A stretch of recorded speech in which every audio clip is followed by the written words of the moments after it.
नमस्कार, स्वागत है आप सभी का न्यूज के इस खास बुलेटिन एक्सप्रेस 100 में, जहां हम आपके लिए लेकर आते हैं राजनीति, मनोरंजन, देश दुनिया, खेल और व्यापार जगत की सभी बड़ी खबरों को एक्सप्रेस यानी फटाफट अंदाज में। तो देखिए खबरें तेज रफ्तार से। दिल्ली शराब नीति मामले में जांच एजेंसी की दलील पर सुप्रीम कोर्ट की टिप्पणी, कहा कहीं केस 2 मिनट में औंधे मुंह न गिर जाए। बता दें कि सुप्रीम कोर्ट ने गुरुवार को दिल्ली शराब नीति मामले में आम आदमी पार्टी को आरोपी बनाने के मामले पर जांच एजेंसियों से कई गंभीर सवाल पूछे, जिससे केस के मजबूत होने पर संदेह पैदा हो गया। अदालत ने मनी लॉन्ड्रिंग मामले और कथित शराब नीति घोटाले से जुड़े भ्रष्टाचार के मामले में आप नेता मनीष सिसोदिया की जमानत याचिका पर सुनवाई करते हुए ये टिप्पणियां की। वहीं अदालत एजेंसी के कई जवाबों से संतुष्ट नहीं दिख रही थी। शीर्ष अदालत ने कहा कि केस में अधिक दम नहीं लग रहा, कहीं 2 मिनट में औंधे मुंह न गिर जाए। ईडी ने कहा कि वो शराब नीति मामले में किसी भी दोषी पक्ष को न्याय के दायरे में लाने के लिए प्रतिबद्ध है। बता दें कि बुधवार को इसने आप सांसद संजय सिंह को गिरफ्तार कर लिया गया था। और उन पर आरोपी से सरकारी गवाह बने दिनेश अरोड़ा से रिश्वत में करोड़ों रुपए प्राप्त करने का आरोप लगाया। मनीष सिसोदिया की ओर से बोलते हुए वरिष्ठ वकील अभिषेक मनु सिंघवी ने दलील दी कि आपको आरोपी बनाने में ईडी की दिलचस्प सुप्रीम कोर्ट द्वारा उठाए गए सवाल से ही पैदा होता है। हालांकि अदालत ने स्पष्ट किया कि उसका प्रश्न पूरी तरह से कानूनी प्रकृति का था और उसका उद्देश्य किसी को फंसाना नहीं था। सुप्रीम कोर्ट ने सवाल किया कि किसी नीतिगत निर्णय को प्रस्तुत तरीके से कानूनी रूप से चुनौती दी जा सकती है। केंद्रीय जांच ब्यूरो यानी सीबीआई ने तर्क दिया कि नीति जानबूझकर विशिष्ट व्यक्तियों के पक्ष में तैयार की गई थी और सबूत के तौर पर व्हाट्सएप संदेशों को प्रस्तुत किया गया था। हालांकि सुप्रीम कोर्ट ने इन संदेशों की स्वीकार्यता पर आपत्ति व्यक्त की।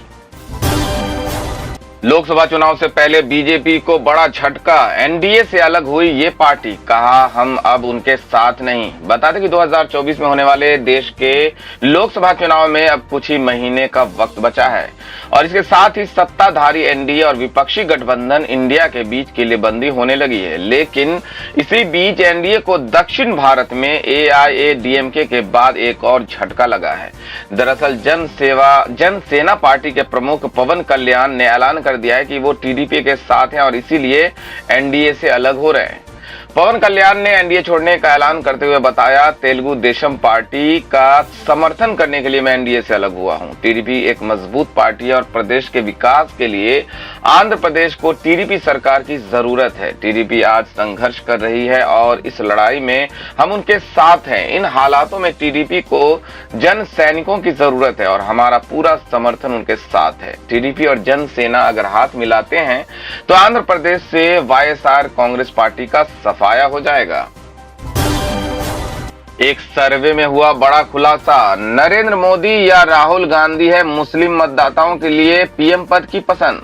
बता दें कि लोकसभा चुनाव में अब कुछ ही महीनों का वक्त बाकी रह गया। इसी बीच प्रधानमंत्री पद को लेकर एक सर्वे सामने आया, जिसमें बताया गया है कि बड़ी संख्या में मुसलमान राहुल गांधी को प्रधानमंत्री बनते हुए देखना चाहते हैं। हालांकि सभी धर्मों और जातियों को देखा जाए तो पीएम मोदी ही पहली पसंद है। India TV CNX opinion poll के मुताबिक 70% अगड़ी जाति के मतदाता नरेंद्र मोदी को फिर से पीएम के रूप में देखना चाहते हैं, जबकि उनमें से केवल 12% ने ही राहुल गांधी पर भरोसा जताया है।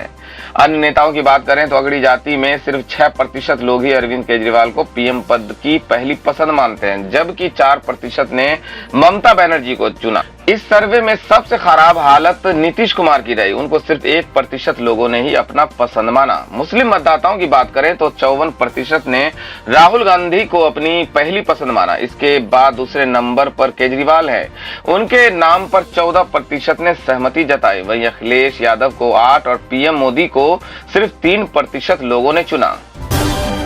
बीजेपी ने शेयर किया था राहुल गांधी के रावण वाला पोस्टर, अब कांग्रेस ने किया जोरदार पलटवार। बता रहे कि भारतीय जनता पार्टी द्वारा आज सुबह राहुल गांधी के 10 मुंह वाला रावण लिखा हुआ पोस्टर साझा करने पर कांग्रेस ने पलटवार किया है। कांग्रेस पार्टी ने कहा कि भाजपा इस तरह के काम करके उनके नेता के खिलाफ हिंसा भड़काना चाहती है। बता दें कि भाजपा ने आज सुबह आधिकारिक एक्स हैंडल पर राहुल गांधी के रावण वाले पोस्टर को साझा किया और कहा कि नए युग का रावण यहाँ है। वो दुष्ट और धर्म विरोधी के अलावा राम विरोधी भी है। उनका लक्ष्य भारत को नष्ट करना है। भाजपा के पोस्टर पर तीखी प्रतिक्रिया व्यक्त करते हुए कांग्रेस ने कहा कि इसका उद्देश्य स्पष्ट रूप से राहुल गांधी के खिलाफ हिंसा भड़काना था, जिनके पिता पूर्व प्रधानमंत्री राजीव गांधी और दिवंगत दादी प्रधानमंत्री इंदिरा गांधी की उन ताकतों ने हत्या कर दी थी जो भारत को विभाजित करना चाहते थे। एक्स पर एक पोस्ट में कांग्रेस महासचिव जयराम रमेश ने कहा, भाजपा के आधिकारिक हैंडल द्वारा राहुल गांधी को रावण के रूप में चित्रित करने वाले एक क्रूर ग्राफिक का वास्तविक इरादा क्या है? इसका स्पष्ट रूप से इरादा एक कांग्रेस सांसद और पार्टी के पूर्व अध्यक्ष के खिलाफ हिंसा भड़काना और उकसाना है, जिनके पिता और दादी की हत्या उन ताकतों द्वारा की गई थी जो भारत को विभाजित करना चाहते हैं। कांग्रेस नेता ने पीएम मोदी पर निशाना साधते हुए कहा कि प्रधानमंत्री के लिए रोजाना झूठ बोलने और अहंकारी व्यक्तित्व विकार से पीड़ित होने का सबूत देना एक बात है, लेकिन उनके लिए अपनी पार्टी से कुछ ऐसा करवाना जो इस तरह का अप्रिय हो उचित नहीं, पूरी तरह से अस्वीकार्य, लेकिन स्वार्थता खतरनाक है। हम डरेंगे नहीं। संजय सिंह की गिरफ्तारी पर बोले शरद पवार, जब विपक्ष के खिलाफ कुछ नहीं मिलता तो ईडी सीबीआई का दुरुपयोग करती है बीजेपी। बता दें कि दिल्ली के कथित शराब घोटाले मामले में बुधवार शाम ईडी ने करीब 10 घंटों की छापेमारी के बाद आप सांसद संजय सिंह को गिरफ्तार कर लिया। संजय सिंह की गिरफ्तारी के बाद इंडिया ब्लॉक के नेता केंद्र सरकार और बीजेपी को घेरने में लग गए। अब इसी कड़ी में एनसीपी प्रमुख शरद पवार ने भी सरकार पर निशाना साधा है। दरअसल संजय सिंह को दिल्ली उत्पाद शुल्क नीति मामले में उनके आवास पर ईडी की छापेमारी के बाद कल शाम गिरफ्तार कर लिया गया था। आम आदमी पार्टी से विपक्ष की आवाज दबाने के लिए उठाया गया हथकंडा करार दिया। वहीं अब आप नेता संजय सिंह की गिरफ्तारी पर एनसीपी प्रमुख शरद पवार ने कहा कि केंद्र सरकार और बीजेपी को घेरा। शरद पवार ने कहा कि मुझे लगता है कि जब उन्हें विपक्ष के खिलाफ कुछ नहीं मिलता तो ईडी और सीबीआई जैसी एजेंसियों का दुरुपयोग किया जाता है। वहीं संजय सिंह की गिरफ्तारी पर समाजवादी पार्टी के प्रमुख अखिलेश यादव ने कहा, मुझे इस बात का दुख है कि सरकार को ये लगता है कि जो भी उनके खिलाफ है उसे गिरफ्तार कर लो। एक ही दिन में पत्रकारों और आप नेता की गिरफ्तारी हुई।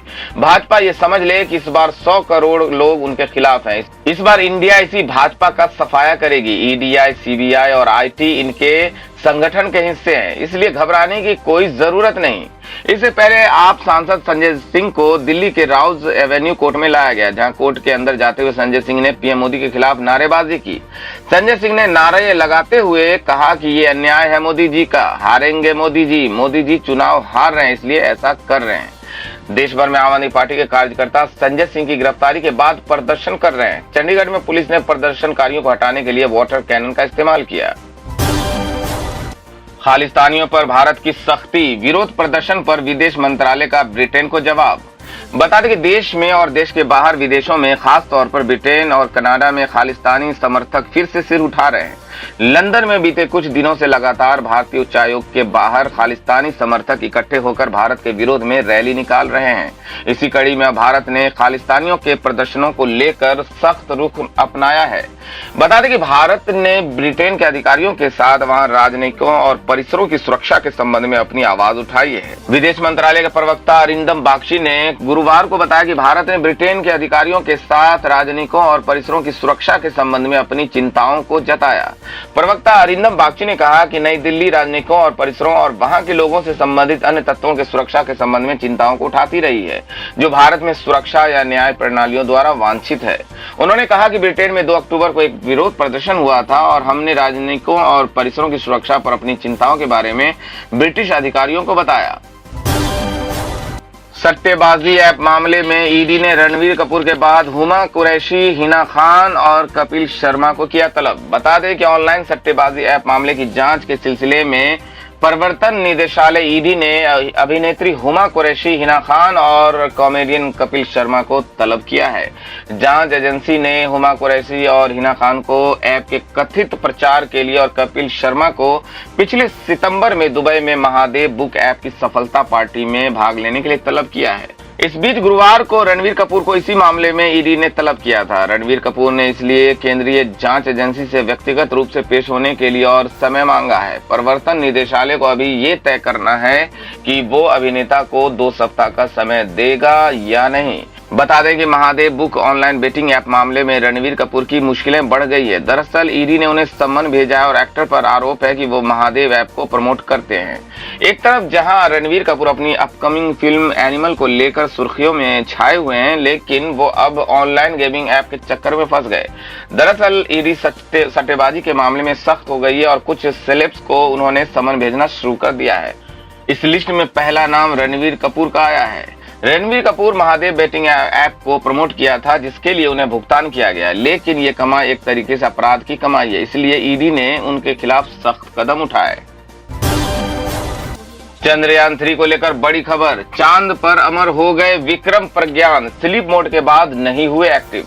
बता दें कि भारत ने वो करके दिखाया है जो दुनिया के शक्तिशाली देश नहीं कर पाए। 23 अगस्त 2023 को चंद्रमा के साउथ पोल पर भारत के मून मिशन चंद्रयान 3 की सफल लैंडिंग करवाई। इसके बाद चांद की सतह से काफी अहम डेटा भेजा गया। 14 दिनों तक चांद की जमीन पर घूम घूम कर डेटा इकट्ठा करने के बाद रोवर प्रज्ञान और लैंडर विक्रम स्लीप मोड में चले गए थे, जिसके बाद अब चांद की धरती पर विक्रम प्रज्ञान गहरी नींद में जाकर अमर हो गए। स्लीप मोड में जाने के बाद दोनों अब एक्टिव नहीं होंगे। दरअसल तमाम कोशिशों के बाद भी चंद्रयान 3 के लैंडर विक्रम और रोवर प्रज्ञान से किसी तरह का कोई संकेत नहीं मिला।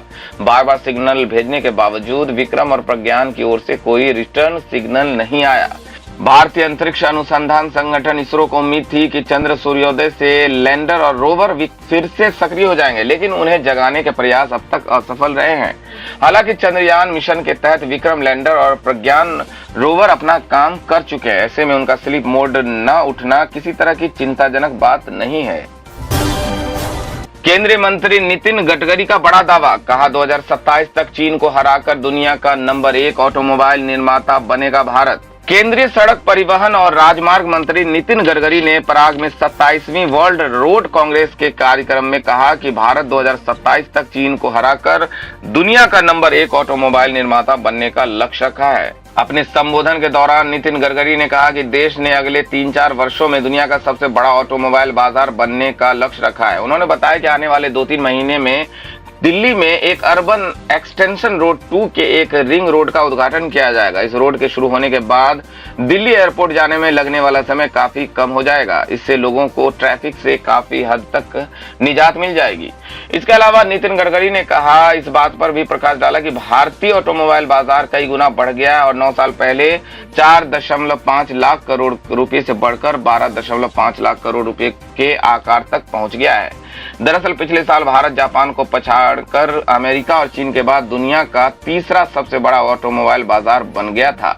इस दौरान गडकरी ने यह भी कहा कि भारत ने अगले 3 से 4 वर्षों में दुनिया का नंबर 1 ऑटोमोबाइल विनिर्माण केंद्र बनने का लक्ष्य रखा है। ऑटोमोबाइल उद्योग ने देश के 4.5 करोड़ लोगों को नौकरियां दी है। नितिन गडकरी ने धीरे धीरे डीजल और पेट्रोल के इस्तेमाल से दूर जाने की सरकार की रणनीति के बारे में भी बताया।